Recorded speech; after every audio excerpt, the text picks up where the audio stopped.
Hi guys, welcome to, this is going to be part 3 of the stretching series on the blog. Basically I thought it would be really useful if we could go through a more kind of dynamic warm-up, which would be really good for you to do before exercise or before sport, instead of just doing static stretching. So, as I've mentioned in the blog, and if you haven't read it, the video links are going to be below, what's really important is more mobility. Am I able to take my joints through their full range of motion to be able to warm them up, as compared to just stretching a static muscle through one kind of plane? So, what's really important is circles. Circles for any joint give it the capacity to move through its full range.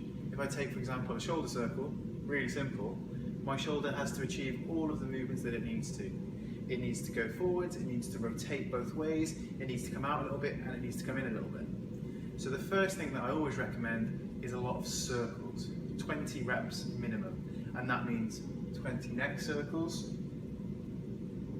20 shoulder circles, adding in rotation both sides, and trying to tuck shoulder next to your ear, really simple.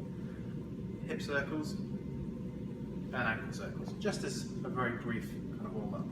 Then what we're going to do is get a little bit more specific for certain areas of the body, and lots of places that people don't warm up as well as they should do.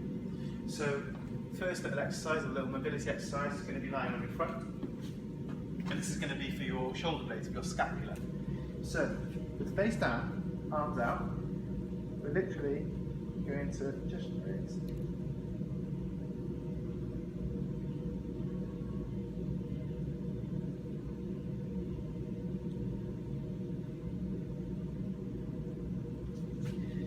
And again, around kind of at least kind of 10 to 15 reps of that.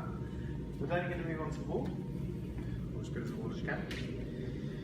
Trying to keep the low back tucked against the wall, so you can bring the feet slightly forwards, head against the back. Arms are going to come, shoulders are going to come to 90 degrees. And we're literally just going to raise up, tuck together, and back down. And you want to feel these areas engage. Again, really simple. Straight up, and again, it can be quite difficult depending on the level of mobility that you may have. Then I want to take you through a couple of lower body little exercises. First one being a lunge with a reach. So literally I'm just going to get you to normal lunge, but also with a reach on the opposite side. And that's going to be a walking mobility kind of movement. So it's going to be lunge and reach, lunge and reach, lunge and reach. Again, 10 to 20 reps at least. The more, the better. We're then going to use a kind of primal movement squat, but add in a little bit of a difference. So instead of just a normal kind of squat down, we're going to keep the hands on the toes and just move in and out through here, just to focus on the pelvis and the hip mobility. We're then going to do a couple of other little variations for the spine to keep the spine moving prior to exercise. So first of all, for your upper back, on all fours, what we're going to do is basically go right back onto the knees, onto the buttocks. One arm is going to go through here, and we're going to rotate. And this is rotating your upper thorax.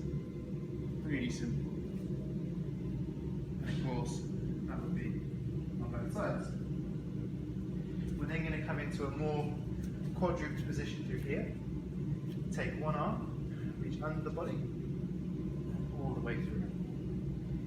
And again, you can vary the angle. Through here, and through there. That's for the mid part of the back. And then for the lower back, we're going to go on the front, one arm through here, the other arm there, and reaching and rotating. Really simple. And again, just monitor how it feels. We don't want the movement to be causing pain, so just monitor that. Final exercise for the low back is going to be on all fours again, and this is going to really help some of the small muscles of the low back engage properly. So on all fours, we're basically going to use opposite arm and opposite leg. To start with, just extend the leg and back, and just extend the arm, and just make sure that that movement's okay. If you can do that quite well, we're going to move opposite arm, opposite leg, tuck back in and back. And same on the opposite side.